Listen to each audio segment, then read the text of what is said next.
good night and welcome for the last time this season back down to the heart of music in the Roanoke Valley, the one and only Klean Studios. I am, of course, your host, Eric Reynolds, and I've got my special occasion furs on, and I'm here, as always, with my very good friend, Bryton Douglas.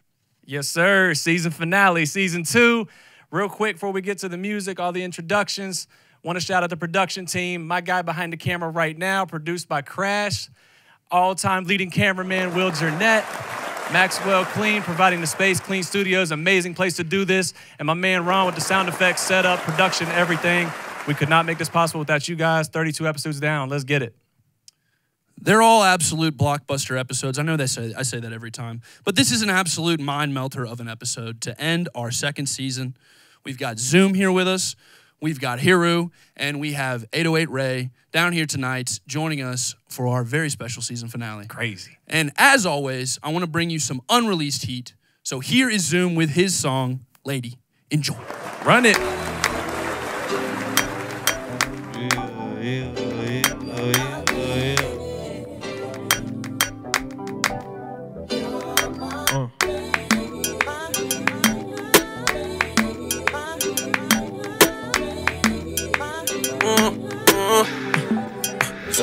Everybody talking crap about you, but you know that I got you. You know what time and I'm on. Even if you wrong or right, 10 toes behind you. Even on your worst day, I'm gonna remind them that you're my lady. My lady. My lady. My lady. Yeah, you ain't never gotta worry about me doing you wrong. I'm not like your ex-man, he drawn. I'm forever gonna do good by you, trust me, I move by my word. Know your ex-man left you hurt, but you're my lady. My lady. My lady. My lady.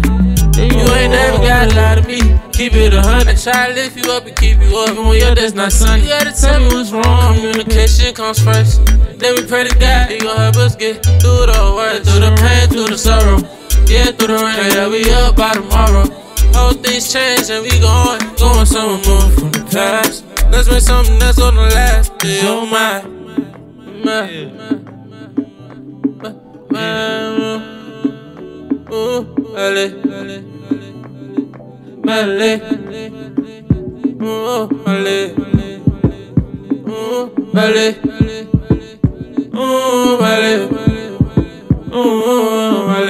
Everybody talking crap about you, but you know that I got you. You know what time and I'm on. Even if you wrong or right, 10 toes behind you. Even on your worst day, I'm gonna remind them that you're my lady. My lady. My lady. My lady. Yeah, you ain't never gotta worry about me doing you wrong. I'm not like your ex-man, he drawn. I'm forever gonna do good by you, trust me, I move by my word. Know your ex-man left you hurt, but you're my lady. My lady. Yeah. My lady. Yeah. My lady.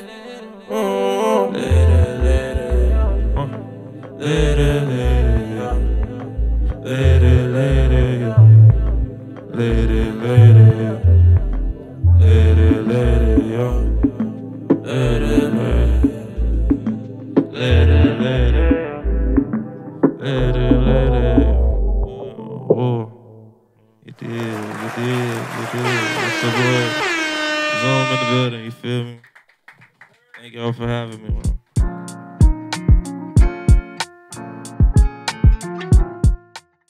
Seems like something's changed around Klean Studios here lately. Cannot quite put my finger on it. What do you think? Yeah, I don't know, man. Something weird is going on at B&G. Klean, what's going on? I don't know, bro. I don't see anything different. King Screen. Get a free quote today at kingscreen.com. Welcome back to your favorite rapper's favorite podcast, the one and only Biscuits and Gravy, brought to you by our friends over at King Screen Custom Apparel. Make sure if you're getting any t-shirts or any products made with your logo on them that you're checking out King Screen. They've got a great business over there. But we have got a phenomenal episode for you down here. This is our big Season 2 finale. Make some noise for me. And I've got a real crowd to make noise here too. We got a quite substantial studio crowd. So hello, studio crowd. Thank everybody for coming. Thanks for coming out. Yes, sir. Yeah, there we go. Thanks for coming out all the way to the middle of nowhere, the dark side of the moon, Klean Studios, the hidden fortress, the lair of Roanoke music. But no. Welcome down, and welcome to all of my guests. I mentioned Heroux, Zoom, and Ray at the top of the episode. I did not mention Drew. I'm sorry, I did not know you were sitting in, but welcome. Yes, sir. Welcome to DrewFamous. Everybody make some noise. So I got a couch full of talented Roanoke producers and performers, musicians, and we are going to get into a little bit of talk, Biscuits and Gravy style. So first of all, welcome everybody down to Klean Studios and Zoom. Thank you for that wonderful performance. No problem, my boy. So that was unreleased? Yes, sir. When can we expect it out? I haven't came out with a date yet, so it's gonna take a little while. But everything is in motion, so it will be dropping soon. Heck yeah. Just wait on it. Yeah. So you've been producing for a while, but Yes, you sir. kind of just now gotten into the performing aspect of it. Yeah, it's a little different for me. How's that making that jump? It's kind of uncomfortable, but I gotta do it. So, Yeah. That's how it started. yeah, Yeah. yeah. So what kind of pushed you into the performing area? Was it just like I got a beat and I'm like, I think only I can get on this? Nah, my dad. Yeah? Yeah, my dad. He really wants me to do shows, so I'm like, well, if that's what's gonna get me to the top, I might as well take it. So Dude, that's it. yeah. So we got to see you perform last week down here at Klean Studios, and you said that was your first time performing. Yep. That was pretty exceptional. Especially, I mean, Max for the first time ever during one of his events did a crowd vote for the best performance of the night, and Zoom tied with another artist. Just some Random dude. Yeah. And He they lied did too. they did a rap off. They each did an extra song, and the crowd voted again. And Zoom lost out by a very slim margin, but absolutely killed it for your first time performing. I was mad at it. What was the margin? Took some confidence. I don't man. know. Yeah, Klean, facts. I don't know if Klean will release the numbers. How tight was the final vote? Was it tight? It was tight. Okay, yeah. Okay. That's okay. tight. That's 40, tight. it was Okay, like okay. 40 people down here. I mean, yeah. There were a bunch of people down here. We had a really cool event down here. It was wild, it was dope. bro. Hero It was dope. performed as well. Yeah, Yes, sir. Absolutely killed your performance too. facts. Thanks, man. And we're excited to hear some music from you at the break as well. For sure, let's do it. Heck yeah. But so just now getting into music, did your first performance. What were your feelings when you got done? I was just like, I was confident, you know. At the end of the day, whoever mess with me, mess with me. If you don't, it's cool too, you know. Just keep pushing. That's it. Yeah. That's it. I'm not worried about what people gotta say, you know. Hell yeah. Just do me. That's all you got to do. You got to worry about everybody else. But everybody else also enjoyed it. So that's a nice little addition. I like it. I like it. Yes, When sir. everybody happens to like it too. But so I asked you how you got into music, but production was kind of what got you into music originally. Right. So Well, actually, no. no, It was dancing. dancing got you into Yes. music. That's cool Yes. because Eugene, And Eugene was Nigga, on what? It was dancing, That and when I was Yo, like, rewind. Hold on. when I was 3 years old, I was in church, and my mom told me, yeah, ever since you heard like the drums, I was just like in love with it. So I used to go under the table, bang on the pots, do crazy stuff. My dad would be all mad. I'm like, no, don't do that. Take all the pots, put it back. I'm making But, music. yeah. Chill. And then I got into dancing as I got older. I was doing all the little Ayo and Teo dances and, Oh yeah. and Les Twin dances. So I was very into that. So, but then I was like, well, I Looking wonder. at you now, I can't tell that you a dancer though. Yeah, All I know is yeah. you make hard Yeah. music and hard beats. Yeah, like I was That's on funny. step team in middle school too. Oh hell yeah. Yeah. Oh, I Damn, got so you you got were really video. about Yeah. now Yeah. You really stepping it up. Yeah. Certified. Yeah. That's Yeah. crazy. Shout out Mr. Williams. That's my dog. That's awesome. Yeah. Bro. So how did that turn into music production? Oh, yeah. So as I was dancing, I was like, I'm hearing all this, like I'm in tune with the beat, but I want to know how to like really create that. So I'm like, well, I'm gonna just try to make beats. So shoot, I'm over here on my phone on GarageBand. Yeah, on GarageBand making beats. Yeah, so I'm like, well, nah, this is it's cool, but like I wanna mess with like the drum machine and all the computer.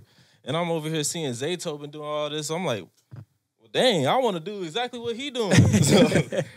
But my dad ended up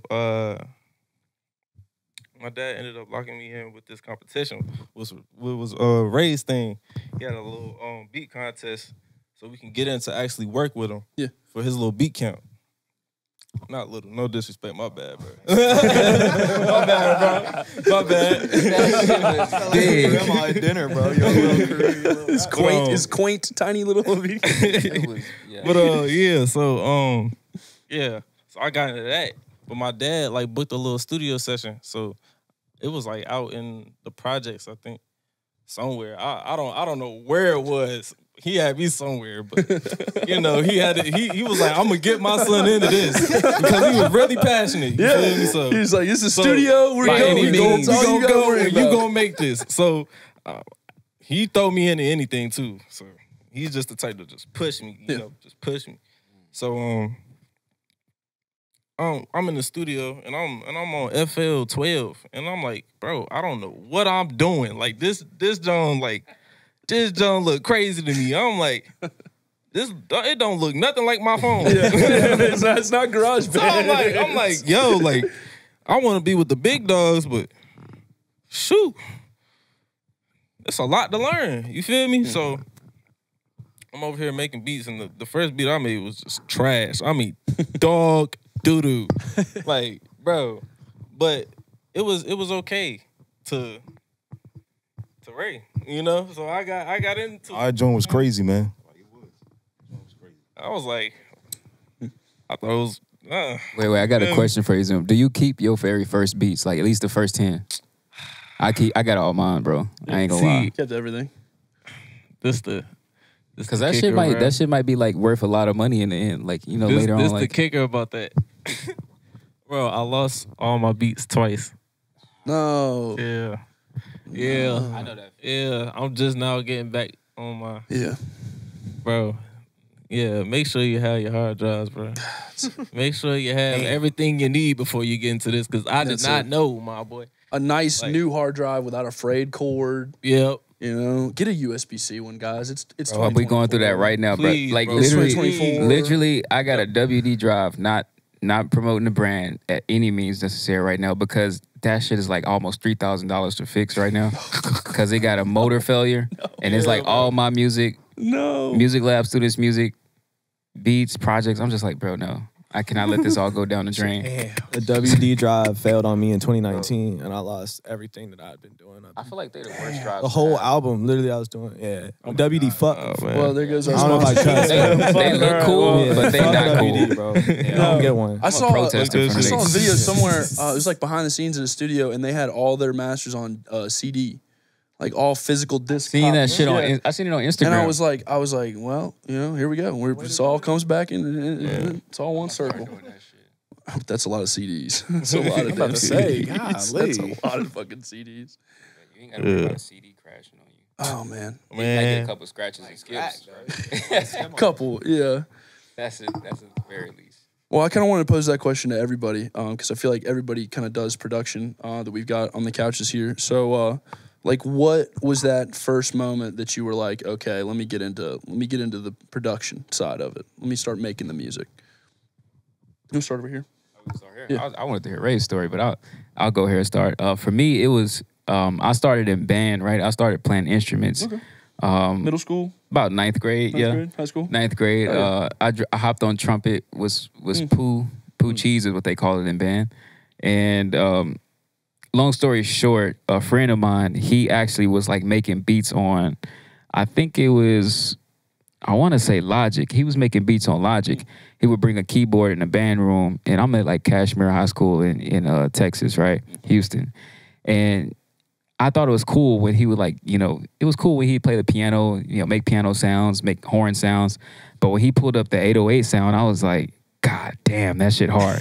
I'm like, yo, let me touch it. He didn't want to let me touch it. I'm like, bro, I just want to touch it. I just want to see what's going on with this shit. Like a loaded weapon. Yeah, Be careful with this, dude. And like, but he was just showing it off, and I'm just sitting there awed at it. You know, like, bro is only like 1 grade level above me, and I'm just like, that's hard. That's really cool. So, you know, he'd come in there every maybe 2 days a week in band class or band practice, just whipping that out, making beats, making music. We went to the studios a couple times, blah, blah, blah. It wasn't until a homie of his said they had the cracked version of FL Studio. Yes. And I was like, yo, let me get that shit. I was like, yo, let me get that because I want to learn how to make beats. I was like, give it to me. And I was like, bet. I got it. He gave it to me. I learned all the beats I made. I thought they was hard, but they was really trash. But I thought they was hard. And like, funny story is like, fast forward into probably like, I want to say like 2018. Yes, this recent 2018. I went to the studios. Matter of fact, I used to work in like Rap A Lot Studios, by the way. But before that time frame, I went to Sauce Walker Studios, the one I used to go to at 713. And I was trying to, you know, shop my beats there. And y'all know I make different shit. But it's hard though, bro. Well, it's hard now. But imagine back then in 2018. Come on, bro. So I'm in the studio and I'm like, yeah, I got some beats. They let me play all the beats and they just like, I'm with my twin sister and I walk to the other room. We just go to the other room just to chill and talk. And I can hear them in the room saying like, yeah, them beats ass. That's terrible. Oh my God. And I was heartbroken just a little bit. I was like, and my sister was cheering me on. She's like, it's okay. They don't know. You got some good music. Right, but I look back on that shit, I was like, she was delusional. That shit was ass. you gotta have one delusional person in your corner. But that's what you need. That's true. Absolutely. You not they don't know shit about music. Yeah, bro. If you're not delusional enough, you gotta have somebody in your corner who is delusional, more delusional than you are for you to help you make it. But I just wanted to share that story because that shit forever to this day is funny to me. Yeah. But that's how I started, man. Shoot, I would say I've been wanting to do it since I was a little kid, for real. I just never knew what it was. Like, my pops used to roll around blasting Tribe Called Quest and Kanye. So I would always wonder, like, what is that stuff going on behind the person talking, behind the person rapping?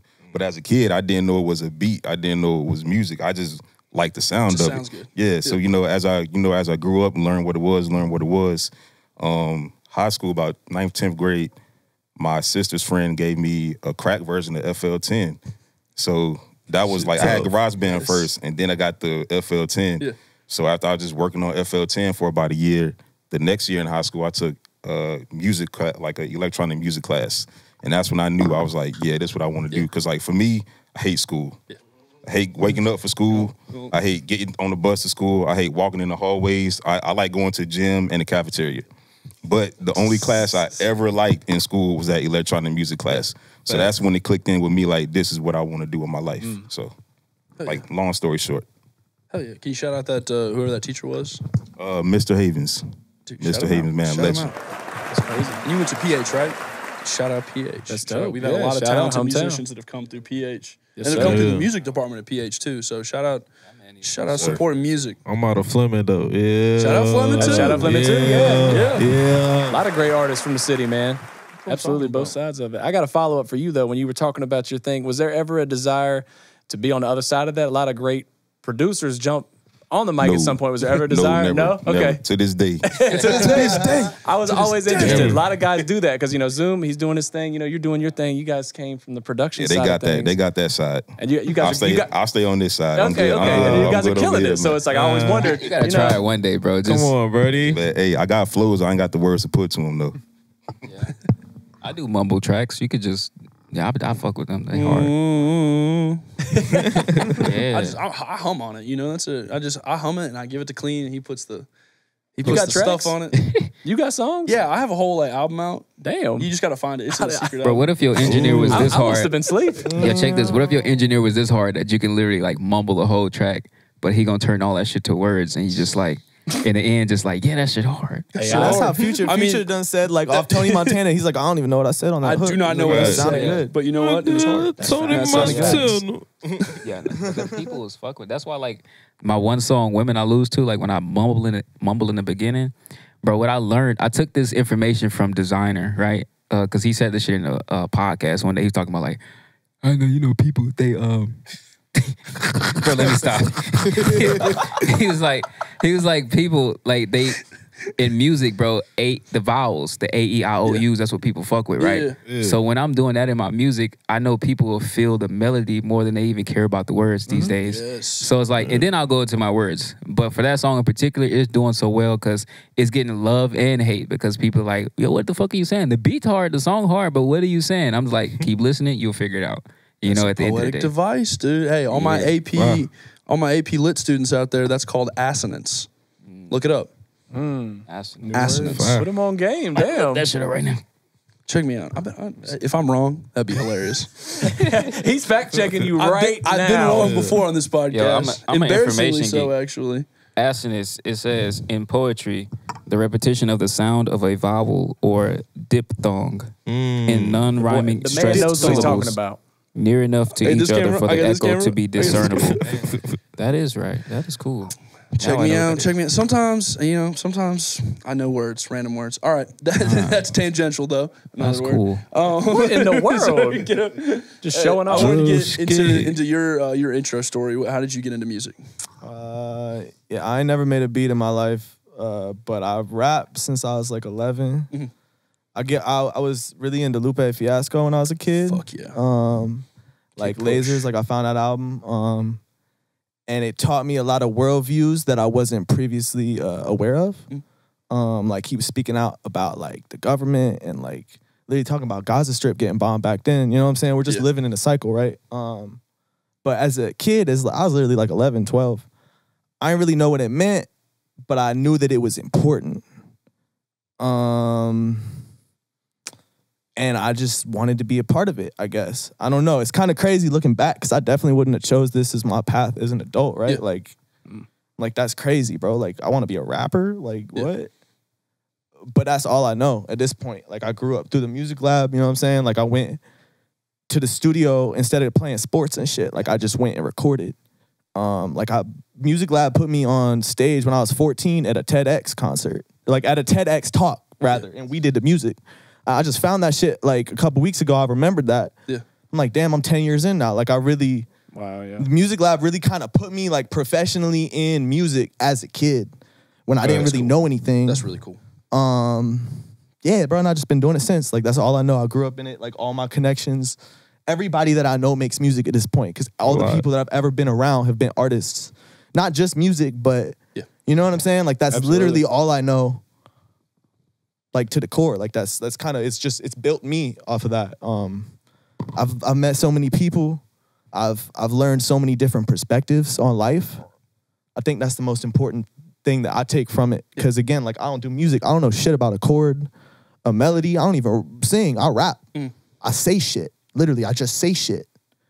But through that, I've met some beautiful people. You know what I'm saying? Because we can have real dialogue and real conversations, maybe behind that and in it.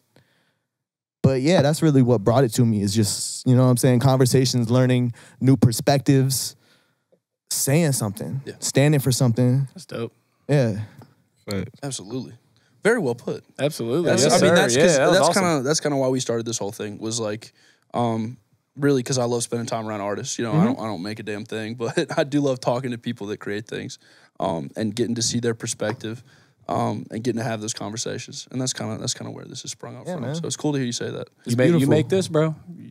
You're an artist more than you know. Shit. There's a big team that's a part of this. Every human creates. That's what we were built to do. We were put on this earth to create. Everybody creates something. Straight up, whenever brother. you That's get it. away I from agree to that creating, shit. that's when you start Snaps to on feel that. unhuman. Yeah, Snaps on bro. that. That's why, bro. I preach. Y'all know I preach spiritual shit. I'll be like, I would keep niggas in the studio to like for 6 hours straight. I'm gonna keep this one short though, but like literally, bro. Whenever I feel the worst in my life, bro, it's because I haven't been creating music. Whenever I'm upset at somebody or upset at a situation, I haven't been on my shit spiritually or creatively because creativity is spirituality, right? So look at everything around us, bro. Those shoes you got, they didn't create themselves. Somebody created them. This drink, that drink, you know, everything that's sitting in this room, us, our parents created us, bro. Everything around us is created. So it's like, that's how this world or this matrix we live in, that's how it thrives, that's how it moves. And when we don't live in that image of the creator, that's when we like really like down. Like really just think about all the times you were depressed. You were just like focusing on the wrong thing instead of the right thing that give you the power that you need to keep moving, you know? That's it. I'm gonna keep it that short though. That beautiful. Hey, Beautiful. Well said. Well said. well Yes, sir. condensed. But seriously, Good job, seriously, bro. get out and make stuff. Even if Yes, even sir. if you think it sucks, even if it does suck. I mean, you know, just be plain and simple with it. Go out and make things and keep making them, and go back and and find your challenges and adversity and Keep all going that. and chasing your dreams. That's man. it. And there's great places to do it. One of them is Klean Studios. Got to shout them out. Facts. Play that So, fucking beat tag. This is a clean production. Yes, it is. Yeah. But another great place to do it, as you guys mentioned, was the Music Lab. And I Facts. wanted to get into that Pop because out, you guys are man. really heavily involved in the Music Lab, which I think is a really cool thing going on in Roanoke. That's giving like Drew, like a lot of people an opportunity to make music, to get their hands on materials and stuff that they would not have access to otherwise. Would you guys want to talk about Music Lab? I'll start first. So yeah, as the education manager at the Music Lab, man, unfortunately, I have not been given the opportunity to bring up individuals like Stimulator Jones, Ray, even Zoom or yourself, Drew. But I'm glad to be here now for y'all to be in that space or in this time space that we are right now, for all of the things that are happening to be happening. With the Music Lab, essentially, from the history of what I've known about it, its goal has always been to generally just give opportunities to underprivileged individuals in the Roanoke City and Roanoke County area, access to, learning music, learning about the music business, the industry, or just purely just creating music, right? Or just having some type of networking fun with other individuals to collaborate. But now, since I'm there as the education manager and with the vision that I have, the goal has been to instill, keeping those things, but more so providing avenues for individuals to actually find ways to turn music into a profit. Or also, in other words, bringing them opportunities so they can actually have career opportunities through the Music Lab. Because that is the main problem with our community. When we talk about underprivileged individuals, everything that's happening in the neighborhood, the things that they're going through, your cousin, your sister, or whatever they're going through, that you hear about in your family, or the homeboy that you used to go to school with, everybody just looking for that green book with the presidents on it, bro. Everybody just want the dollar.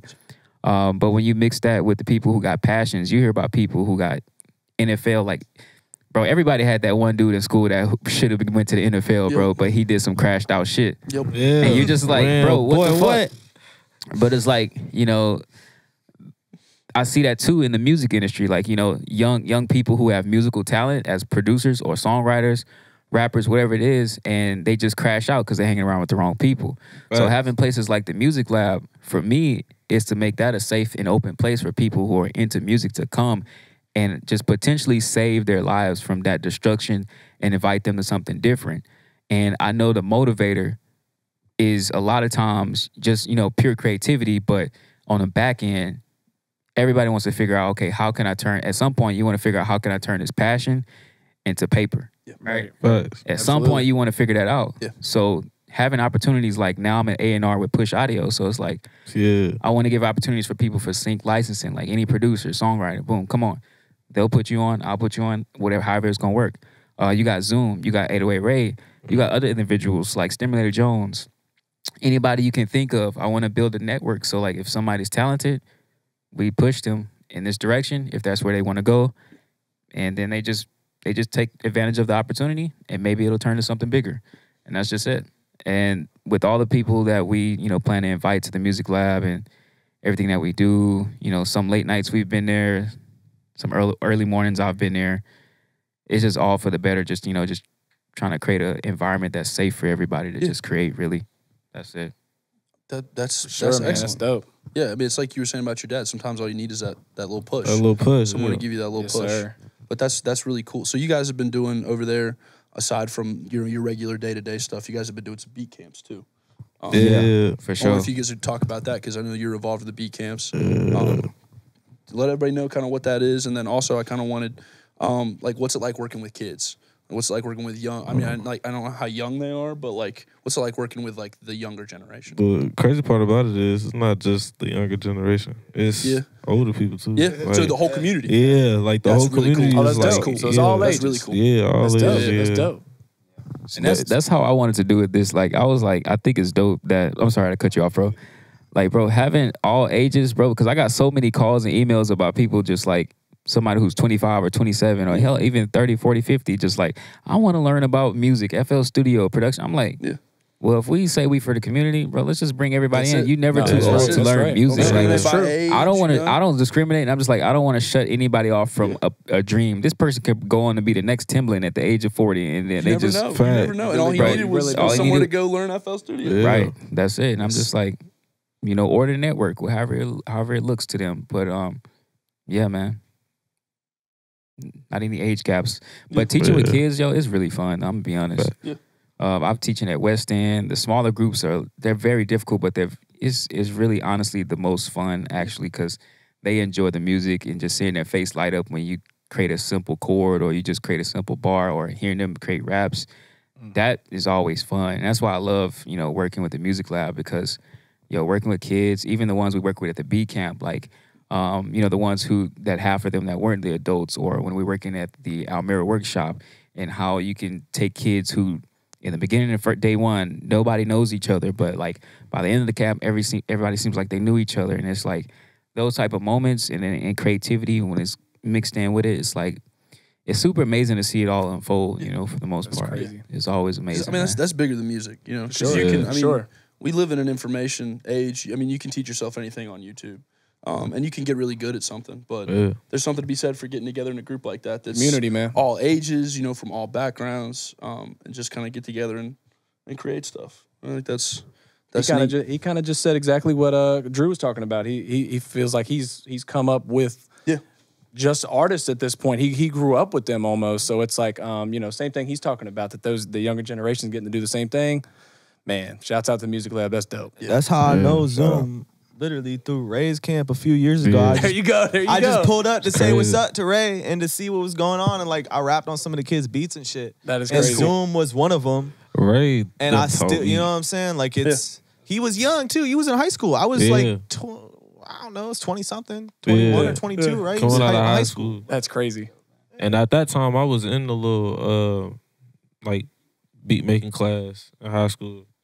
I was just turning up from there. And then Ray done taught me a whole bunch of stuff. Once he taught me like the sampling part, bro, I took off. I swear. Y'all got me on that sample. Yeah, bro. Like, because I ain't never really sampled like that. But now I probably did a little bit more often than I normally do. But I appreciate that shit because I was learning. Any kid that wasn't learning, I'm sorry. I was in there learning because bro, I needed to know how to do that. Like, at some point, we need to do a deep dive into this sample talk because you already hit us with the lady sample. That's a whole nother episode in itself. I know, but that just he got my brain going from that first song. I'm like, all right, you got that "I Belong to You" sample too. Yeah, you flipped that. That was. I really like that. We see the vision. We listen to the music. I be flipping a whole bunch of stuff. Like that was, I was like, it was like, crazy. We got me and Brian. Well, it's a lot of people that's working on this tape that we got coming, but even Ray's a part of it. But I don't like. We got so many sexy drill ideas. Like, oh my gosh, we just been sampling. Bro, this tape about to have bitches going crazy. I ain't gonna lie. Like, and it's not even just gonna be the women. It's gonna be everybody because it's just turning up. We're trying to bring like the movement back. Like everybody dance. You don't see people dancing no more. Like it's that just, go-go, like the go-go era. I think the culture's headed in that direction. I think that I mean, you know, that Tommy Richmond song blew up. Yeah. But that's kind of the sound right now is like. Yeah, he from the VA? He's from VA. Yeah, bro. I done did a show with him a couple years ago in Richmond. Hey, he knows that. He was supposed to. I'm not gonna leak it. Never mind. Yeah. I ain't gonna leak it. Never mind. But I'm in the right place. yeah, but no, it's some cool. in the works. Yeah. I mean, VA is production heaven. Really. I was literally just out. I just came back, not to interrupt, but I just came back from LA. I was in there for like 2 months. I just got back this Monday or something.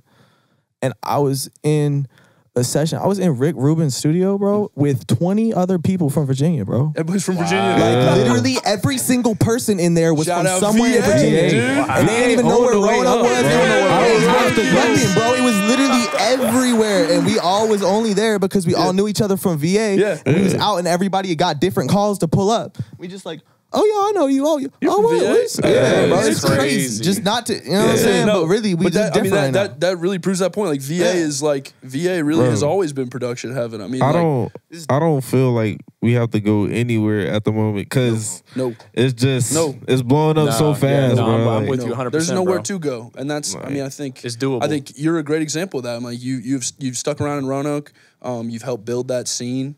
And I think that's awesome. I mean, we're putting 5-4 on the map, literally, and we got all kinds of talented people, and they're all doing awesome stuff. I mean, like if you really think about it, just like Roanoke City in itself, we in the middle of a lot of things going on. Like we 3 to 5 hours away from DMV. Yep.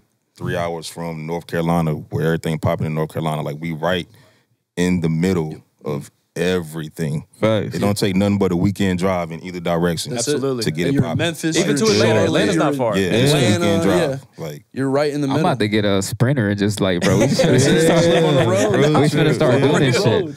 Nah, Virginia's good. Virginia's doing it, guys, man. I agree. I'm glad all y'all are on the same page with that. Me and shouts out my big brother Ty Dye. He's been on this twice. Big figure in the city as well. Man, we always talk about the 5, man. Like we feel like we've been overlooked at times, but like the tide is turning, man. It's like so many creatives are popping out of this area of Virginia too. So I am really excited to see what all happens with you guys and at Ray going forward, and then you guys starting to pop, man. It's a hotbed. Klean Studios, everything. So I'm glad we all feel the same. That's dope. I just went Gets me pumped. I went to a Justin Timberlake concert with my mom and my sister like last week in Atlanta. It's the first thing I came to Atlanta, then I came to Virginia. Bro, and tell me why the DJ was from Waynesboro, bro. Bro, what? I'm dead ass, bro. I seen they seen it. His name is Andrew Hypes. I didn't seen him in Richmond before. I looked at my mom. I'm like, bro, he from Virginia. I'm like, literally. That's crazy. And my sister's like, where? Looks him up. Waynesboro. I'm like, Virginia. what? Yeah, That's crazy. Wow. Everybody, just literally, it's Everybody. everywhere. But the problem with Roanoke though, since coming from Houston, bro, what I learned is that the problem is that it's like it's not really known for musical talent. Yeah, like when I say known, not even in its own state. Like you mentioned, 20 people from VA who didn't even know where Roanoke was. Exactly. Yeah, like everybody reps 757. it's not known for it yet. But I mean, we're heading on that trajectory. We heading on that trail. Yeah, it just take a little bit of movement in the right direction, and people just actually, really just like telling a story about where they come from, and this is coming from somebody who's from Houston, born and raised, and it's like really, I think everybody in the city, and I'll continue to do is like where I'm at, where I'm from.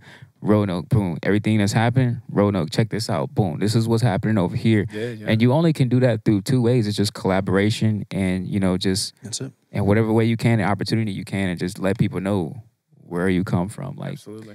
But and also just networking. A lot of people, when I first got here, bro, and I did my first show, the first show I threw here was actually at what was that place called? I'm sorry, I know the name of it. It's called Spot on Kirk. Yes, sir. Yes, sir. I did my first show at the Spot on Kirk, like fully promoted by me, set up everything. It went really well, but between that time, I did a practice performance at the park over at Wasena. And what I noticed is from all the performers was that a lot of these performers, they weren't like, how I want to say, right? They weren't open to going to other cities to perform and do music and market themselves. And it was very evident because I talked to a lot of them. And then it was said in the crowd by a woman who, actually who was like, not in the crowd, on the stage. She was like, raise your hand if you go out the city to market and you perform before, blah, blah, blah, blah. And like nobody did it except for me. And I was like, that's why y'all stuck here. Like, and when I say y'all, I don't look at it on the exterior because this is when I first came in. So, of course, my ideal was y'all. You know how it is. You go to a new city, it's like I'm from somewhere different. But more so, I was thinking like, man, movement is not going to happen for anybody unless you get out there and like unless you really put some work in. Like, that's where the movement really come from. Like, movement don't happen if you don't move. That's right. You ain't gonna get no air in the car if you ain't driving. That's right. But it's all not gonna fall in your court. You got to go grab that shit and then bring it over, bro. That's. I mean, I think there's a lot of good energy here, but the valley is only so big. It's like we're kind of, You know, if you lump Blacksburg in with us, I mean, even if you reach out to Floyd, which has been big music scene wise, it's still not a huge scene. You know, you go somewhere like DC, it's got just way more people and way more resources. But that's why I think that it's really cool what you guys are doing with the beat camps, with the music lab, because it's not, you know, it doesn't happen by accident. Like it really happens by creating an atmosphere where people can be creative. And then, you know, once that community starts there, it's like you said, you come up in it, we all live that life together, and then Roanoke is that music city, you know? Yeah. And then Roanoke is that place to be. But no, I agree with you. I think that artists do need to branch out, perform other places. We had E-Will on last week, and I know he's been going out and performing at a bunch of different places. Absolutely. And he's one of those people that comes to mind when I think about people that are right now that are really looking Charlotte, to do their thing elsewhere. Yeah, which is how you get those people, you know, those followers, those people that want to interact. And that's how you build that, you know, that following that you can bring back to Roanoke, you know, and like I think like Ray has done, you know, built that following and then has come back here to kind of share that knowledge with everybody, which is cool because I think that that's a huge part of, you know, why we have the energy that we do, why we got the momentum that we do. Gotta bring it back home, bro. Yeah. That's it. Yes, sir. Yes, sir. Right. And shout out to the Music Lab. Big shout out to the fucking Music Lab. Big shout out to the Music Lab. Big shout out to Zoom. Big shout out to Drew. Big shout out to everybody that works with kids, that works with not just kids, but anybody that's interested, entry level people, novices, because we're all about taking that first step, getting that first big push, so that you overcome that fear of maybe not doing it right or maybe not being perfect, and you just get into that space where things are being made, you know, and there's energy. Because that's the place to be. Bro, I got the craziest question. Would y'all ever have like actual biscuits and gravy one day? We need to. The Stray Lines were please. on Dude a couple weeks some. ago, and a guy brought a Tupperware container full of biscuits and gravy. But it's funny you say that because I actually made biscuits and gravy last weekend. What? And it was delicious.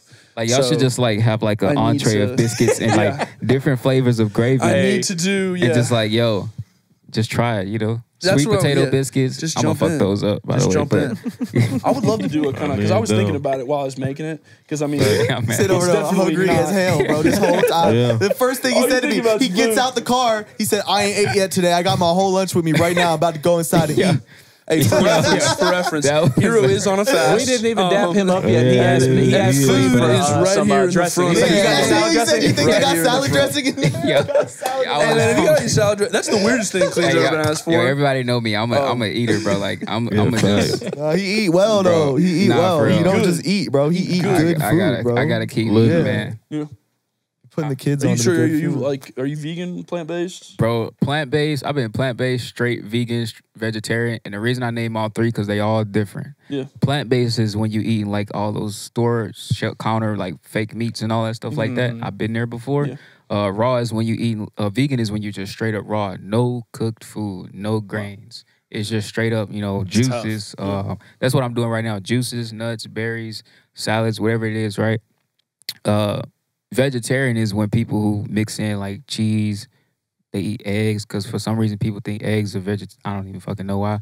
But it's like the chicken just gives it to me. I know, right? But it's like vegetarian is in that lane. I give them a nice like little house to live in. You eat cheese, you eat dairy, you eat eggs, but everything else is just like you know, plants plus plant-based stuff all together, mixed together, right? So it's like I've been through all three of them, but right now my favorite of all time has always been raw vegan, because you feel like a fucking Superman beast machine, bro. Every time you do this shit, like I'm fasting for 2 weeks right now with just straight raw. Every time I do this, bro, I feel like I could.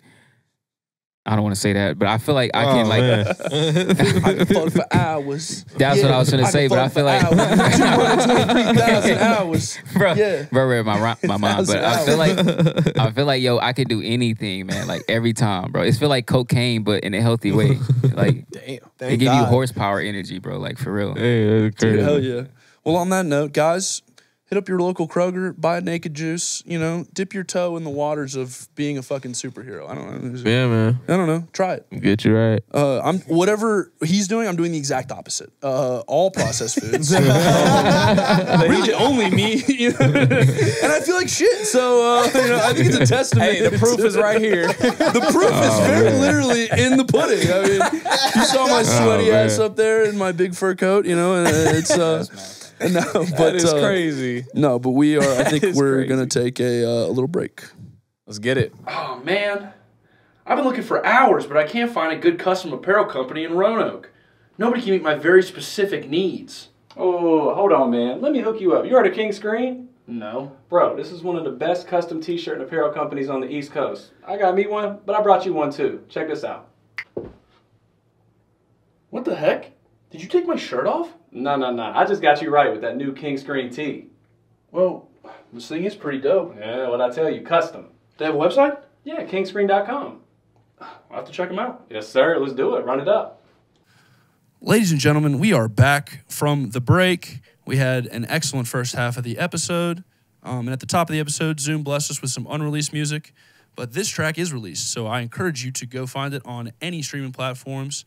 And it is called Why Lie. So everyone, enjoy. Let's run it.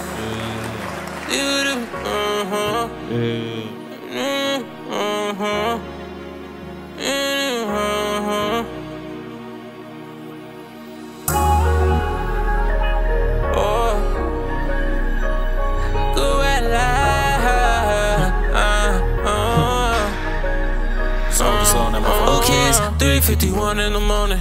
Baby girl, what we doing? You outside on this late night, fucking who was you screwing? I know what you're on.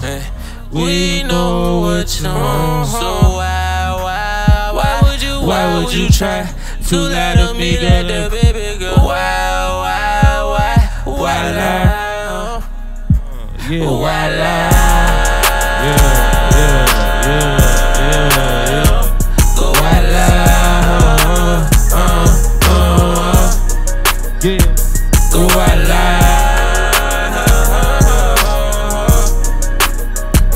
Go why lie?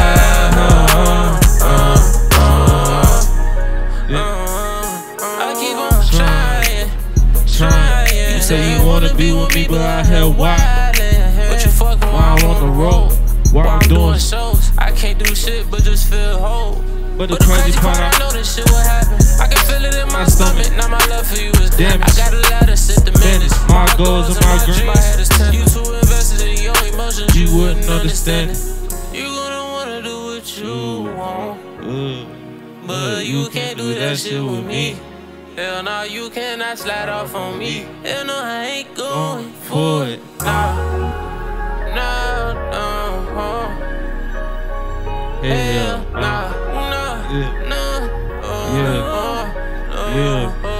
Okay, it's 3:51 in the morning.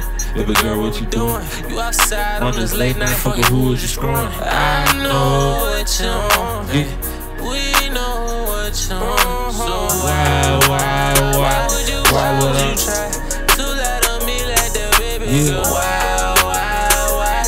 Why lie?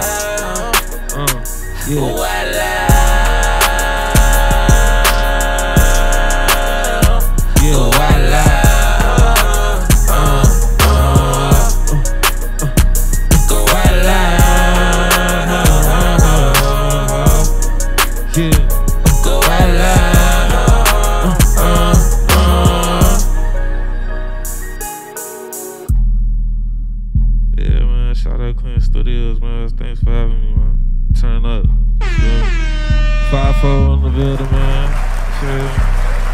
They get it. Collective in the building, you feel me? We all turning up, man. Shout out Ray. Shout out Bryce. Shout out Heroux. Drew. Klean. You feel me? We turning up.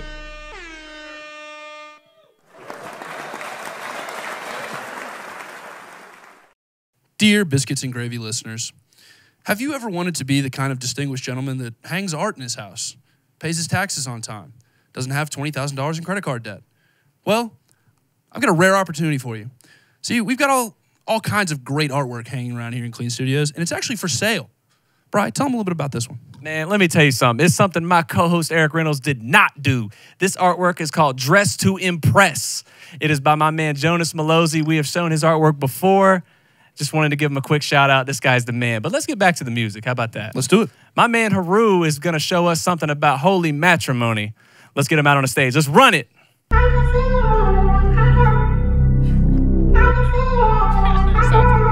Let's do this. Yeah.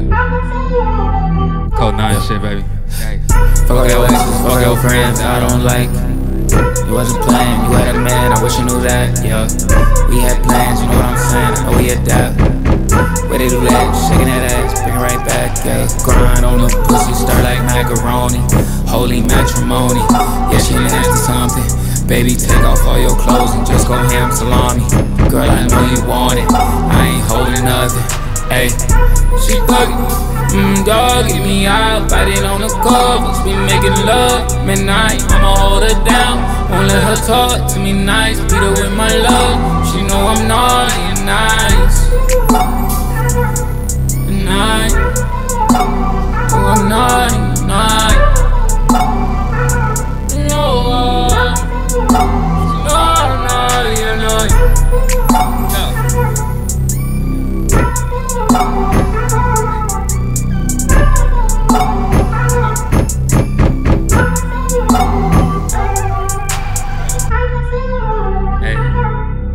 Holy matrimony. Yeah, shit, nasty something. That's a vibe right there.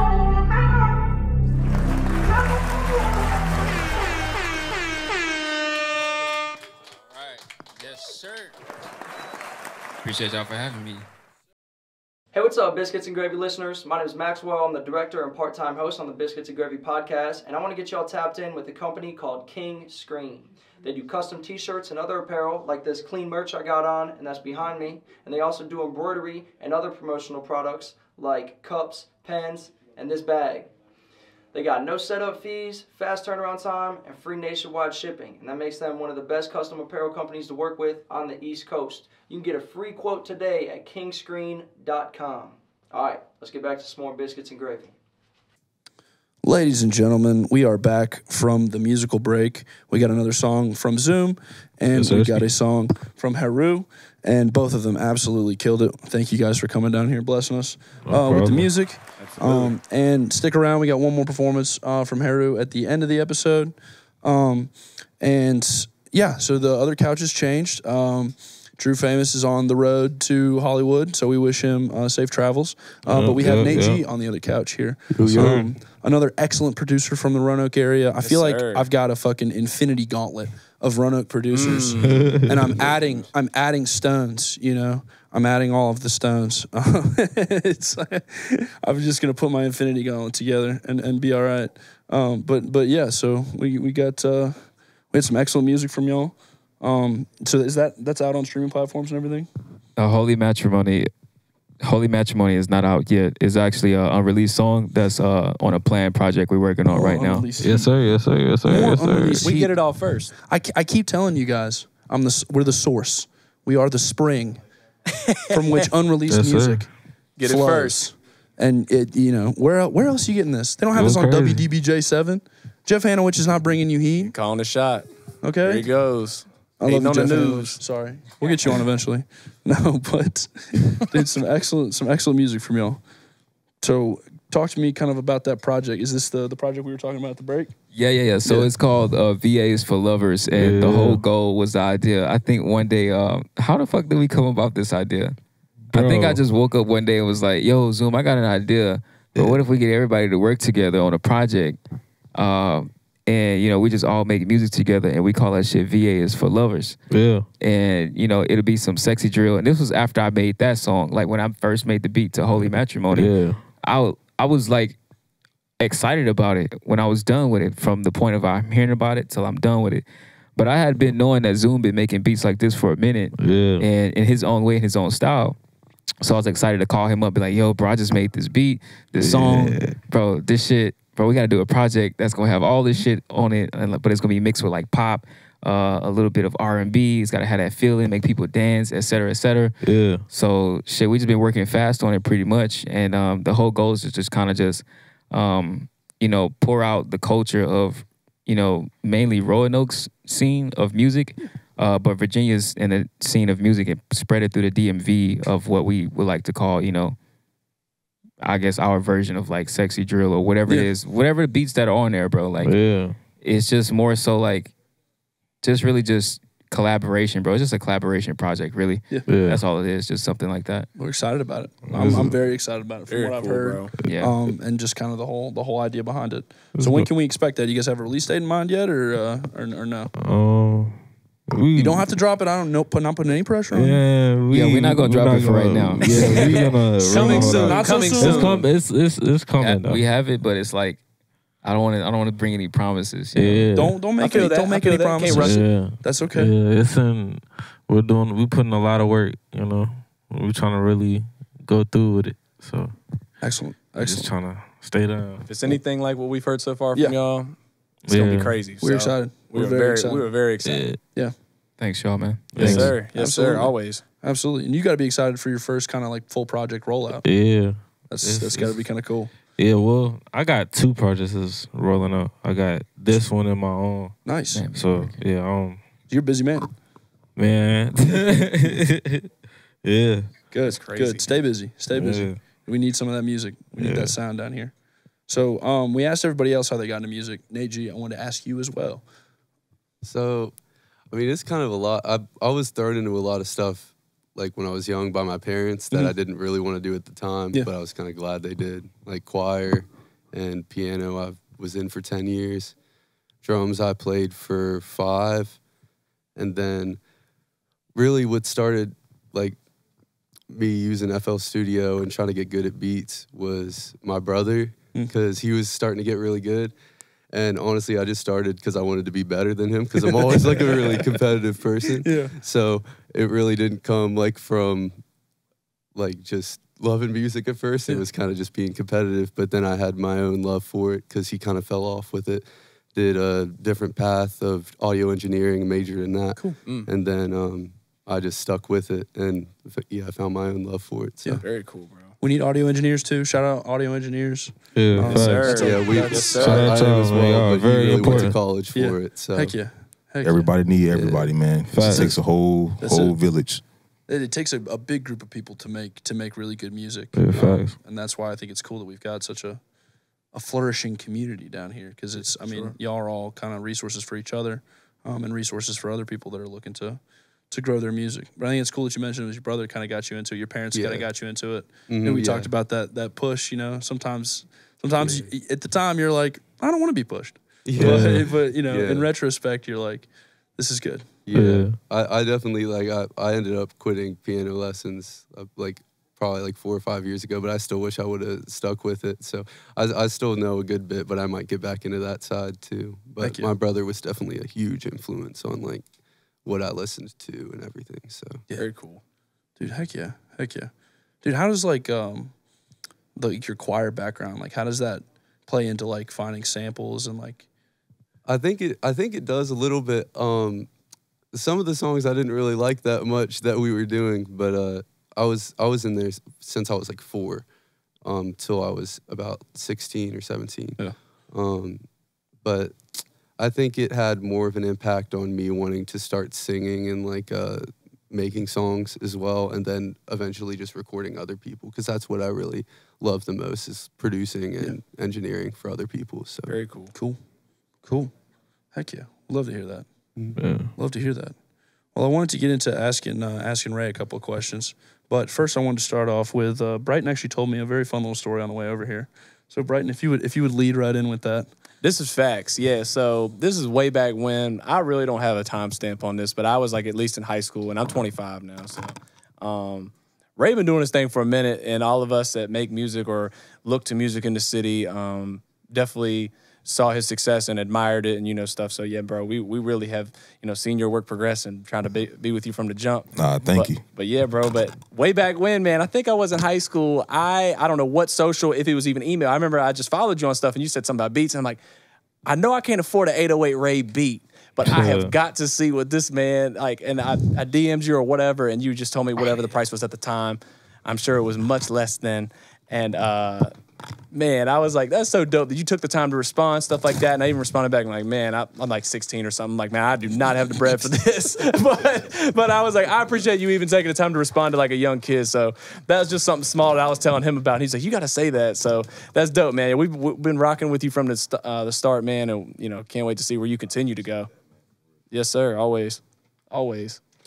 Yeah, so we talked a little bit when we were talking about the music lab about kind of turning your hobby, turning your passion into paper, into, you know, actually being able to pay your rent, actually being able to make a living off of it. So I wanted to ask kind of like when was that moment, like that transitionary moment where you were like, okay, like I can do this. This is my job. Man, okay. It's gonna be a little bit long-winded. You're good, man. A little bit long-winded. So I would say as soon as I graduated high school, I was working at Bitlocks and I was working at an electrical contracting company down on Memorial Bridge. So when I got hired at the contracting job, my manager, my boss was like, where do you see yourself in 5 years? I was like, I see myself being a music producer. Yeah. I'm here. I want to be here. I want to work. I want to make money. But I want to use this money to funnel into what I want to do for a living. So I don't see myself being here in 5 years. I see myself being a music producer. And he respected that. So when I told him that, he was like, you got the job on the spot. So I was working there and Big Lots. And one of my mentors, who is still my mentor at the time, my father's best friend, his name is Wayne. We're actually working on a group right now up in Philly-based group called Code Gray. I'm going to get into that in a little bit. Yeah. But at the time, he was living in Philly, so I would travel up there while I was working those two jobs, interning for him at the studios that he would be at. So I was doing that, coming back and forth. I was on Instagram one day, and Cool and Dre posted, at the time it was called Beat Talk Tuesdays. So it's a vibe where producers and artists register their records to Cool. He has a live show.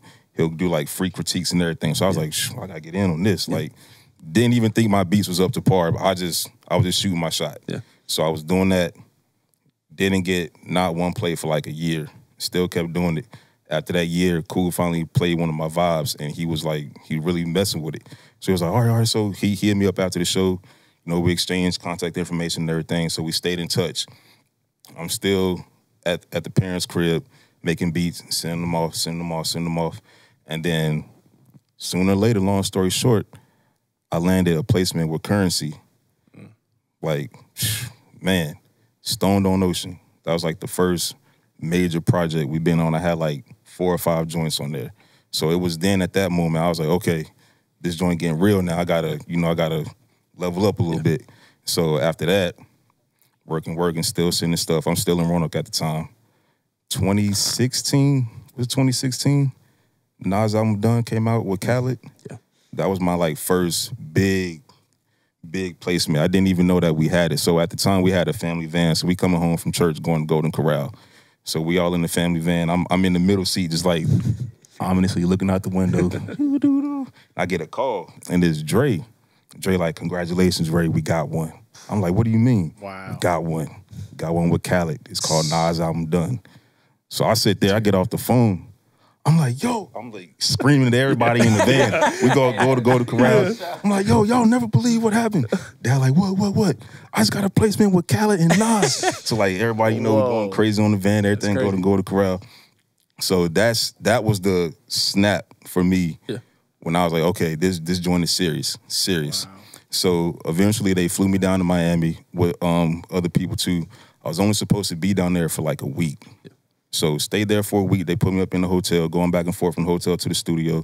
So I'm like, man, I kind of like it down here. You know, Miami a different vibe than up here. So, I'm like, you know what? I want to stay down here. So I told Cool and Dre, I was like, yo, I will live at the studio. Yeah. I will live at the studio. I just want to be down here. They was like, cool. Lived at the studio, grinding, working, sleeping in the A-room floor, sleeping on the couch, wherever you could sleep. Because the studio life, you could be up till 7 in the morning. So I'm hearing music blasting while I'm trying to go to sleep at 4 in the morning. Like, few years, boom, boom, boom. placements rack up, get a spot down there, stand down there, still going back and forth. Long story short, man, just everything just started, the domino effect, everything just started rolling. So that's it. Yeah. It's rolled a long way too. Yeah. So shout out Cool and Dre, man. They really took my career to a whole nother level. Yeah. Whole nother level. Dude, that is, I mean, thank you. Thank you for, you gave us the whole thing. This big picture, man. That's dope. I think there's a lot of moments in there kind of where, you know, you talked about just committing, like just doing the whole thing. And I think that's the scariest part, you know, because a lot of people are able to create, a lot of people are able to like go over that first hurdle, putting stuff out there. But that second hurdle of like, how do I make this, you know, how do I burn the boats? You know, how do I just fucking just do it? I think that's sick, dude. I have been remiss. I have not mentioned once. There are some people out there that live under a fucking rock and don't know that 808 Ray is a 2-time Grammy Award winner. So make some fucking noise for that, yes, sir. please. Yes, sir. Absolutely, absolutely. Yes.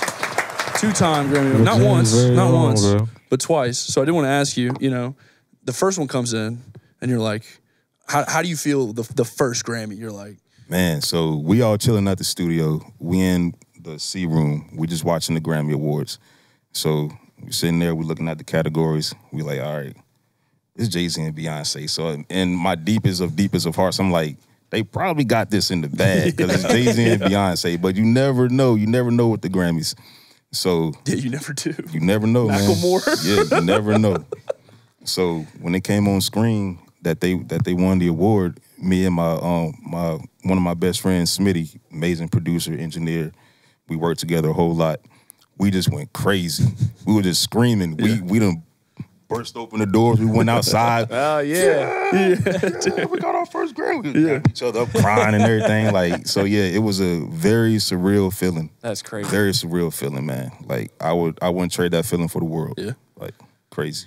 So then you got one Grammy under your belt. What's that feeling when the second one, you get the second Grammy and you're like, okay, I'm not a one-hit wonder. I'm here, you know? It was really about the same. This one was a little different because I was up here at the time chilling at my cousin's house with my dad and my brother. My dad and my brother, Bryce. So we sitting there waiting for the Grammys to come on, but the Grammy that Killer Mike won didn't come on TV. Yeah, they didn't show that one. Yeah, which was crazy. For some reason, like the Hip Hop Awards, that's a main category that should be on TV. Yeah. But you know, who knows? Yeah. Hopefully next year. So I'm looking on my phone and Bryce tells me, Ray, y'all got the second, you got the Grammy. I was like, huh? What you talking about? Like, yeah, y'all, this says y'all Killer Mike got the Grammy. I'm like, let me see that. Didn't even know. Wow. So I look at my phone. I'm fact checking and everything. Oh, first person I call, my mama. I go outside, call my mom. Then Dre calling, yo, Ray, we got one. We got another one. We won. I'm like, Dre, I'm sitting over here like, we got another one, man. Yeah. Let's go for number 3. Let's go for number 3. So it's like, yeah. So like that feeling was really crazy too. That's amazing. Dude, for people that make music, we've had a lot of people that are aspiring to kind of that mountain. So it's cool to get to see what that's like to, that moment of those stories. I noticed 2 things of everything he was saying, bro. One, that shit did not happen overnight. No, this man was working and sleeping on the studio floor wherever he could go find a spot. You made it happen, right? Second thing I noticed, every time something good happened, he was with his people. He was with his family. He was with those that was surrounding him. So it was dope.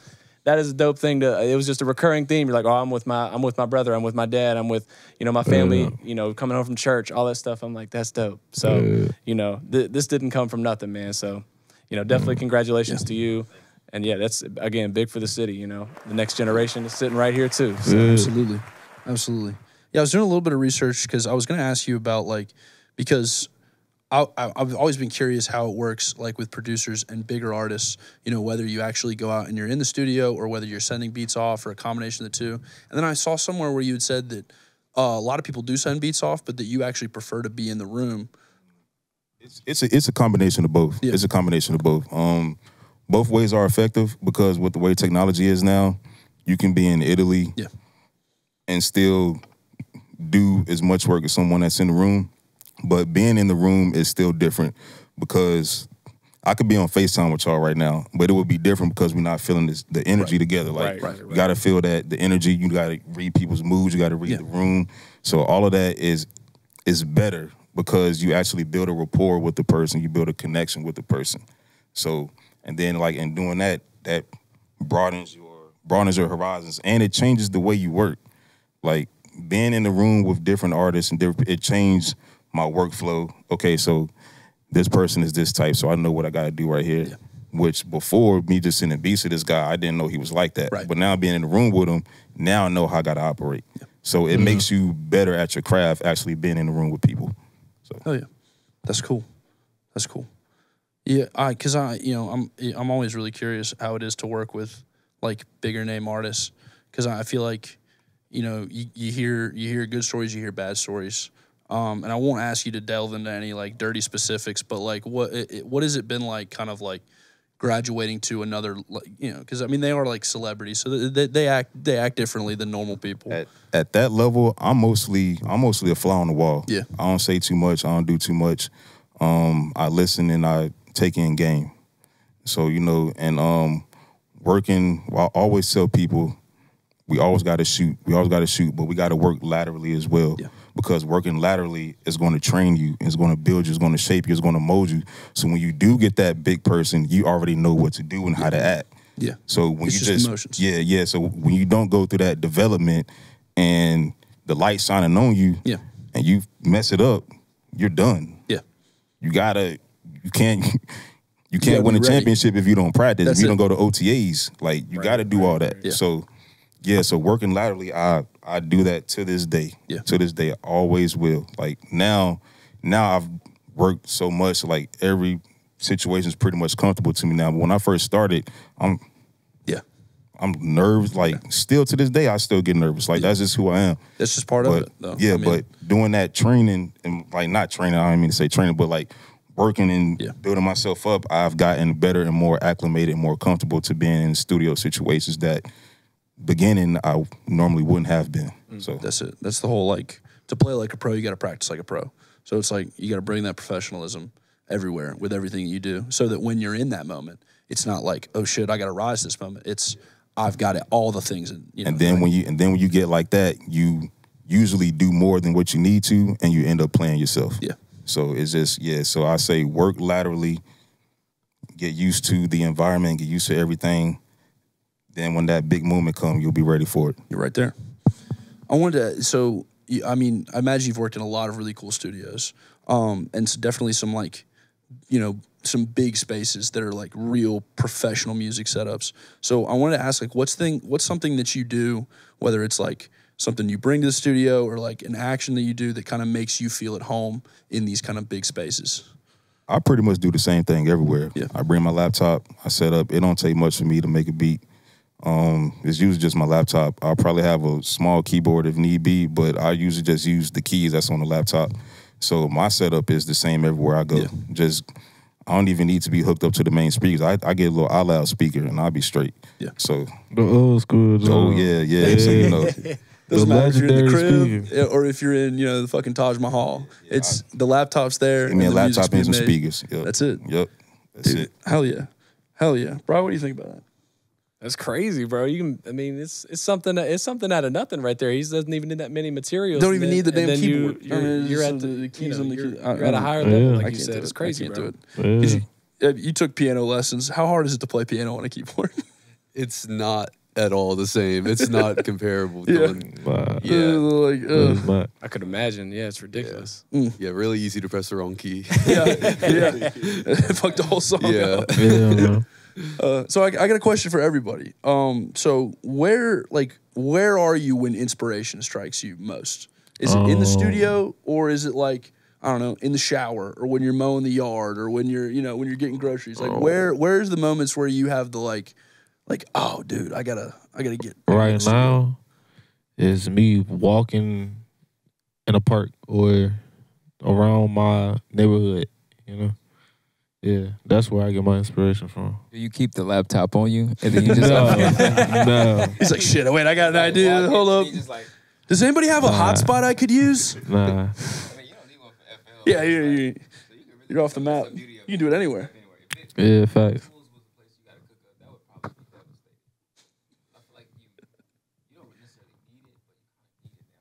Yeah, facts.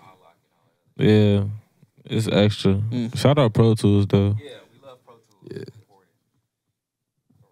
I need a sponsorship. As many fucking FL Studio. I'm sorry that so many people have cracked your stuff, but hey, it's made some excellent music. Hey, we paying for it now. If you would like to, The best FL. I didn't crack FL Studio. The best FL Just is to have that on record. 10 or 11, bro. 10 or 11. 10 or 11. That's why I bought the last 3, so I paid my Not debts to incriminate society. anyone. No, I paid Statute my of dues too. limitations. I got that. Hey, I All the own it. police that watch License. These guys paid their dues, man. It's over with now. No, You ain't here gotta I come am out fucking- the. I was finna say like how I get inspiration, bro. It's like I'll change the life. for me and inspiration, bro, it's anywhere, bro. I can be anywhere. I can be cooking. I can be one situation. I was at work sitting at my desk and like I listen to a lot of ambient music like that kind of like keep you like wordless music. I love it. And that what came from my song. What was it? Love Frequencies Made from Dreams, right? I heard this sound on there, and I was like, man, I love that. As soon as I heard it, I pulled out my phone. I record all my ideas because I learned this when I used to work at KFC and Taco Bell in Houston, bro. The most dreadful job I ever had.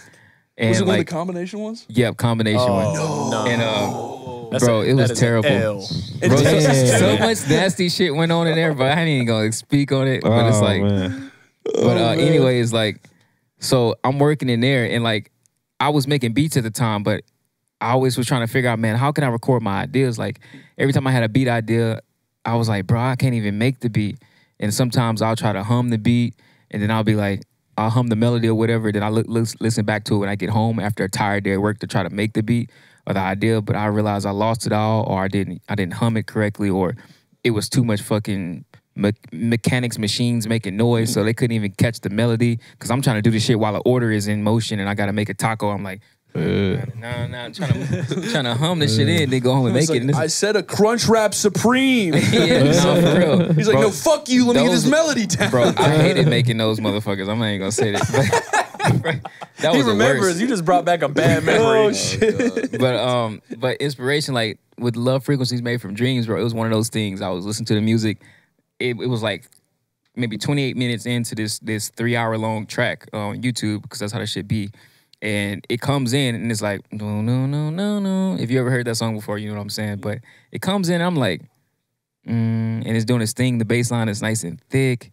And I'm like, yeah, this is dope. So I pull up my phone. I just start to mumble. I still got it on my phone here. But I just start to mumble all of the melodies because that's how I record. And then I eventually go in the studio like 20 minutes later, start writing to all the mumble. And then that's how I made that song. And it took me all about like, between that, hearing it and making it, all about like an hour and a half to actually make that song. That's fucking cool. Because I stopped all my work shit just to go to the studio, just to go get that idea out. Like, And that's what I love about working there too, because I'm like, I could just, all right, boom, let me drop that. Let me just go to the studio, get that shit out. That's Yeah. I think it's easy to lose like an idea that's like so great, and then you get off work and you're like, all right, time to do that thing, and you're like, fuck, where'd it go? It was so good. That shit used to be depressing too. I'd be like, bro, I'll never get nowhere because in one ear, out the other. Fuck. No, but that's I think that's cool that it's just right on the notes app, dude. It's, you know, something raw, you know, like not having to be any kind of like fully thought out thing. Just like, this melody's all right. Like, I will revisit this when I'm not at work.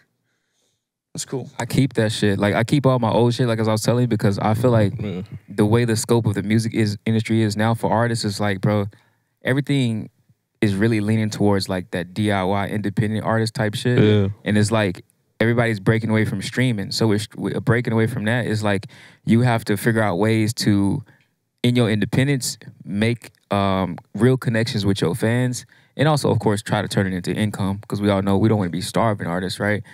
But it's like with that, and my idea is like, I want to take all that shit, even my mumble shit, and just like deliver that to my fans one day and be like, all right, you want to know what Love Frequency Made from Dreams sound like? You want to know what Women I Lose To sound like before the vinyl? All right, boom. Hop in there. Here it is. Yeah. For $5.99. Yeah. You know what I'm saying? The broad stroke. You know what I'm saying? The uncut version. Heroux version. That shit is like, when you got a real fan, bro, they'll do that shit. Yeah. They're like, excited I for sure. want to hear it. I want to hear what the studio session sound like. I want to hear what that shit sound like. I want to see behind the scenes how you created this. Like, they want to see shit like that.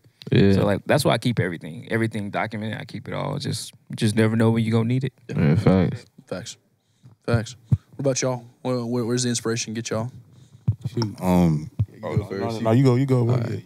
Shoot, for me, it's like I feel like in the car, like when I'm driving, I always like just blast ruin my eardrums for the rest of my life and just turn it all the way up, and that's where I have a lot of inspiration. But besides that, just having a good balance of like not being in the studio all the time, but also not doing the opposite and not working enough. Yeah. So just experiencing life in general, being out there in all in the aspects world. of it. Yeah.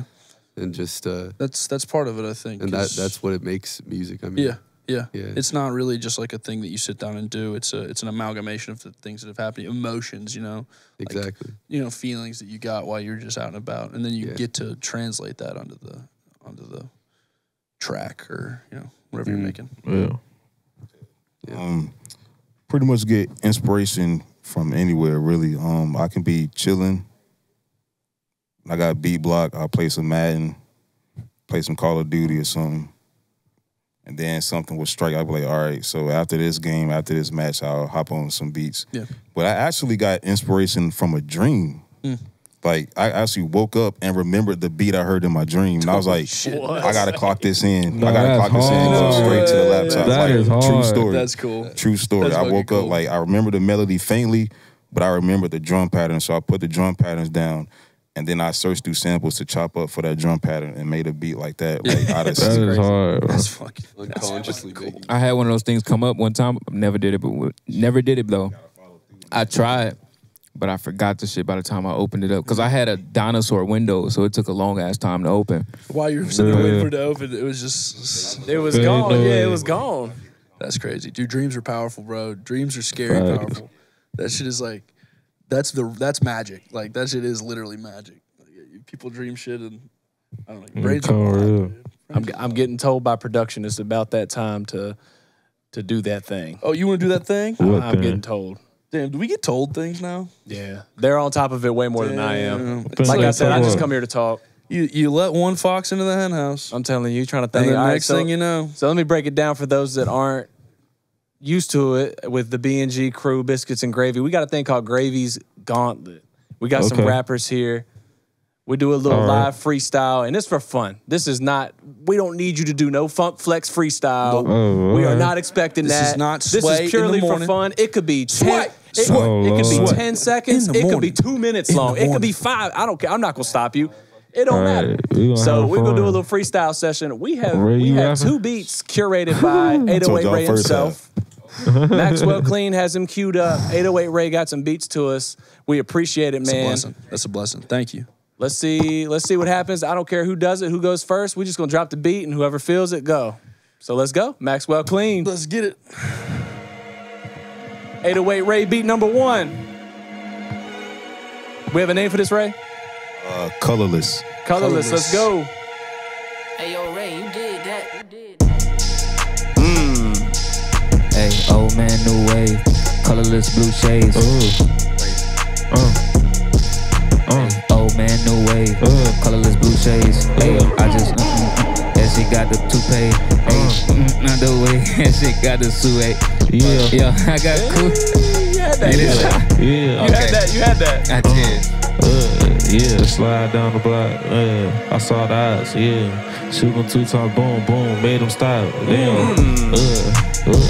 Yeah, we slide them down. We just walk them down. Then we turn around. Outs pull it up. We gon' shoot them down. Hey, we gon' shoot them down. Hey, we gon' hop it to the club. We gon' cool them down. Hey, I ain't hot though. Hey, I ain't stop, bro. Red, white, green, blue, looking like a cop, bro. I just had that's a moss, bro. Yeah, man, he bleeding. What? Where the mop, bro? Damn, the beat been dropped. Like a mop, bro. It's a 808 Ray beat. We gon' okay. Ray on the beat. Yeah, you know he snap. Yeah, shoot the gas. Wear black. Slide with the tutus black. Tutu slap, that bitch fat, look at her back, I can't get with that. Wait, is that a gnat? No, yeah, pull up in that scale, yeah, matte black, yeah, shoot the trash, yeah, pull the trash, beat her from the back, yeah, we working out, I'm beating that pussy on the mat. Yeah, we sturking out, on it, just twerking out, all friends on that fucking scat. Trap. Yeah, I can really make some ignorant music. I ain't gonna lie. You gotta give us a minute. We had to switch it up. I think we're moving on to beat 2 here. Beat number 2. Y'all come to us playing back into that. I'm ready. Let's see what we got. All right, I'm gonna do something different right here. 23. Mr. Immaculate. Yeah. Let me try that again. No big words. All right. Look. Yeah. Mr. Immaculate. I'm on my fashion shit. I'm rocking green and brown. Tragic, bitch. I need a fucking crown. Cause I'm the king. You know what I'ma sing. Fuck, yeah, that ain't none of that shit ain't wrong, but it's whatever. Fuck. On the man, 22-3, Jordan, yeah, I'm ballin' like this. Yeah, ballin' like I'm saying, riding with your mans, shooting at your mans. We go hand in hand, we go hand in hand. Running with the mans, running on the mans. Shooting shit again. What the fuck is going on? Shooting shit be going wrong. Yeah, shooting shit be going wrong. I said, we gon' hand in hand like that all-state nigga. We gon' take them track to the ball state, nigga. This some ballpark shit, I knock them out of state. Take them to a whole nother place in an outer space. Yeah, you niggas whack and phony. I need that fucking money.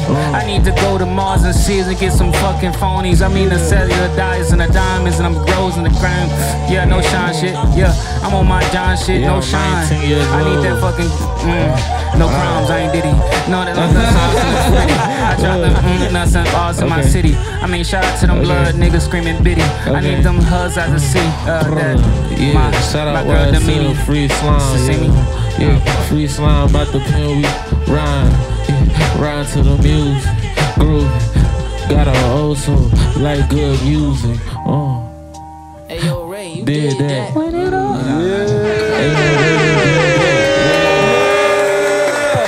Make some motherfucking noise, Biscuits and Gravy. That's how it started. 2 seasons of magic. I brought you a finale that's got fucking fireworks. I'm bringing you energy, electricity. God damn it. I'm excited. 2 artists, 2 beats.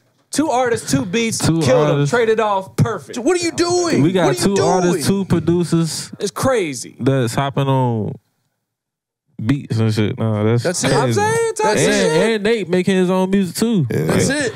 NateG on the couch too. Man. Check out the NateG shit. All-star crew tonight, man. That's what I'm saying. You need to lock in and we appreciate y'all two doing that for us. Ray providing the beats, man. Thank you guys. That's live right there. That's live right there. There's no cut. There's no edit. I mean, these guys just did that, and that shit was fun. They did it. A lot of chemistry for that joint project coming up. That's what I'm saying. I freestyle all my music, but I can't freestyle for real. Like when you feel me? This is not the best place to do it. When the lights are on and you're on the couch, it is incredibly difficult. I mean, that's why y'all see me close my eyes, because I had to take myself to another place. I was like, all right, nobody exists in the room. It's just me and this beat. And I just really needed to become one with it, just to do something. Because I was fucking with the beat, and I was like, I'm gonna stop playing with this shit. Because that beat. But y'all notice though, when y'all hop on a Ray beat, bro, like, you have to really talk your shit. If you really gonna be on a Ray beat, that's like... That's it. You gotta bring it. That's it, bro. That's like the shit that he sent me, I'm gonna take my time on that shit. Cause, bro, like, you gotta talk your shit, bro. Absolutely. It's special. It's something crazy right there, but... Yeah, brother. So what's it like? So you say you freestyle most of your music. Yeah. So what's it like? I'll ask the producers, because we got a lot of producers here. What's it like with somebody that works like that? That kind of comes in and is like, okay, I don't have anything written, but I hear the beat, I need to get in that mind space, and then I got it. You gotta have patience. Yeah. Like, especially if you're recording them, because like it takes a long time for them to get stuff out. And I noticed that because I do it myself and I record myself too. So yeah, it's patience. That's all. You know. It's fairly easy. It's just the tough part is the patience. That's it. That's it. Yeah, that's what it is. That's what it is. That's got to be the hardest thing. I imagine it's the hardest thing with anything else. It's one of the hard lessons that you got to learn. Yeah, a lot of people don't write no more. They just say whatever that comes to their mind. I was about to say, I think it's like 80% of people that I've recorded do bar by bar. They do so punch-ins. you get really used to it after a while, but it is just the patience and having the creativity It's a patience game. after 2 hours of that to also be on top and be performing. Yeah, at your best. but a lot of artists, a lot of industry artists do it too. Like Bryson Tiller, he punches in a lot, and it helped him out. And he told who did he tell that to? What artist he told that to? To do it. I think he posted it. I think he posted it on Twitter. Yeah. And I think it had to be Summer Walker who took Summer Walker. from that. She started doing it. Yeah, she started doing it.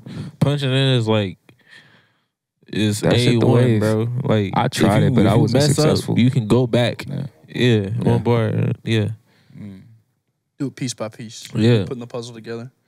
Yeah, like you said, I think it definitely takes some patience to do something like that. But like when you get the song together, you can't really tell that it was punched in. Yeah. And then you come up with ideas as you go, and then it just starts running. Like the ideas just start running and flowing. I think that's a cool way to do poetry, because I think that's kind of where poetry came from. Like historically, it was like not live performance, like live verse, and there's something to that creative aspect of like while you're doing it, not sitting down and trying to write a whole poem. Yeah. But like you're fucking. I'm gonna blow. Yo, Will, was you falling asleep, bro? Will's too stoned. That boy. I'm taking Will. I'm taking Will to class. Oh man. Will skipped way bro, too whenever long you was class. overthinking, that shit was heavy because he was like, no. Season I finale. understand, bro.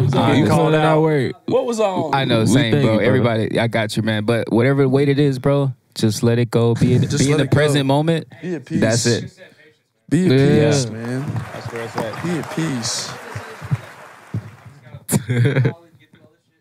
Yeah, man. We fucking love you. Hey, make some noise for Will. We love Will. Yes, sir. Hey, Behind the scenes. I want to give Will his flowers. He came on kind of at the beginning of season 2, and he's been a huge value add and an absolute just beast, man. Like on the editing, on the camera work. So just want to thank you for being a huge part of helping us grow. Yeah. And we also want to thank the guy with the camera in your face that is produced by Crash. We love you too. That man Been doing some Crash excellent work for us as well man. behind the scenes. I got a whole team of dudes that work their ass off. So we love you, Will. We're here for you. Yeah, man. And I don't know what I was talking about before, but it's probably a good thing that I got interrupted, because it probably would have been another 45 seconds of just stuff. But no. I think that's honestly, I think that's a good place to bring us to a close here. Is on a happy, positive note. I agree. Yeah, I agree.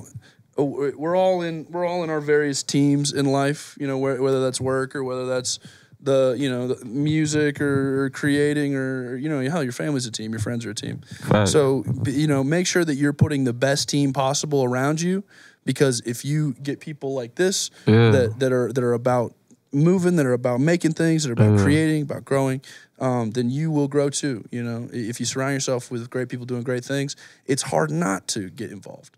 Yeah. It's hard to sit and watch and not want to do something cool. So get out there and fucking do something cool. I think we've got a lot of guys on the couch here that are great testaments to, you put the work in and stuff will happen. I'm manifesting a 7-time platinum recording artist career and producer. That shit is actually that shit is on my Instagram. I got it on my fucking mood board. That shit is gonna happen. Manifest it, Yes, sir. Yes, That sir. shit gonna happen. I'd imagine 2-time Grammy Award winner started as an idea, man, as just guys talking, Yeah. and then it goes from guys talking to hardware, Getting it. surprisingly quick, not as quick as we may want, but one day you kind of look up and it's like, shit, how'd I get here? I'm working on my next goal. That's it. That's it. And keep working hard. Keep doing everything you love. We want to thank everybody that's been along with us on this big journey. 2 big seasons, 2 fun seasons. That started as a crazy idea when I cornered Klean at the Hangout, and it's gotten us here. So we want to thank everybody that's been along with us on the ride. We want to thank our good friends over at King Screen Custom Apparel. They've been huge supporters of us, and they're another great team doing great things. So I want to thank you guys again for coming out. It's been awesome to meet you, man. Thank you for making the trip out to Finn Castle. Thank you for being a part of this. we're growing our little community here, and I love meeting new people, and you guys are some awesome people. For sure, So, man. This is dope. Y'all got dope vibes, man. I really appreciate y'all, man. Appreciate y'all for coming, man. We have fun. It's a huge shout out to Klean for giving us the space. It's a huge shout out to Klean's mom and dad for giving us, giving us Tuesday nights to make some noise and have some fun. That's fine. So shout out them, man. But we shout out family. We do have one more performance though. That's right. We have one more performance, so stick around. Don't go anywhere. But for the last time in season 2, like we always say, find somebody you love. For God's sakes, tell them that you love them. Yeah. And Bri, like he always says, don't be a fucking prick. Don't be a fucking prick. Stay tuned. We got one more performance by Heroux. Don't go anywhere. But like, subscribe, do all that other shit. I don't care. But you were here with us, and you experienced a moment in Roanoke music history, and God bless you for it. And we are out. Season 2. Yeah, man. Well, I don't even know what you expect anymore. It's been another exceptional episode of the Biscuits and Gravy podcast, but you knew it was going to be because we always deliver exceptional shit. And we've got exceptional people down here. And one of those is Heroux. He blessed us with some music at the break, and he's got one more song for us. So stay tuned. Don't go anywhere. And enjoy. Run it.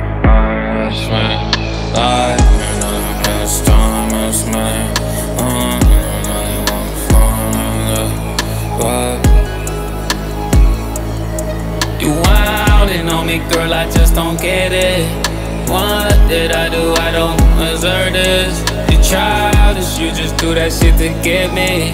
You lying on me, girl, I had a feeling. Fucked up that I even had to deal with all of your emotions and your healing. Your love is not the only thing I'm killing. All that pride and all that ego can't exist here. All these women around me, I can't choose. When I'm loving her, I think of you. If I go her way, will you run your way? All these women around me, I'm a fool. I ain't really got nothing else to lose. But if you're gonna run away, know that I'm always. All these women around me, I can't choose. When I'm loving her, I think of you. If I go her way, will you run your way? I swear, I know I'm a storm, I'm smelling. Why?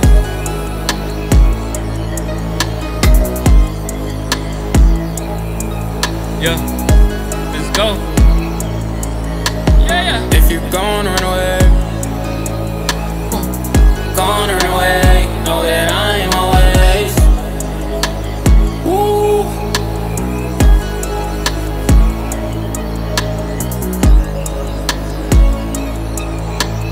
If you're gonna run away, know that I'm always.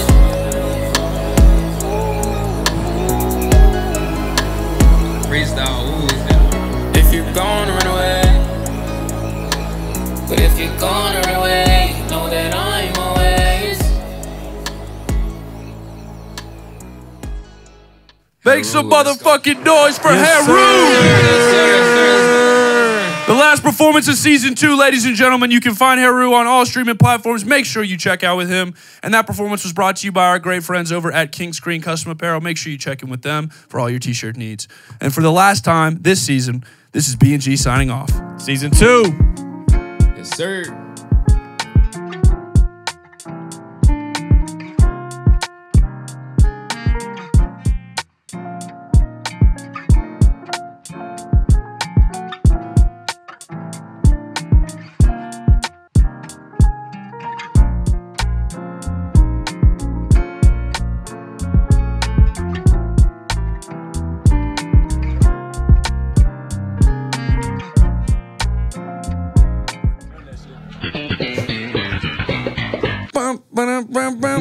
What is the deal with Biscuits and Gravy?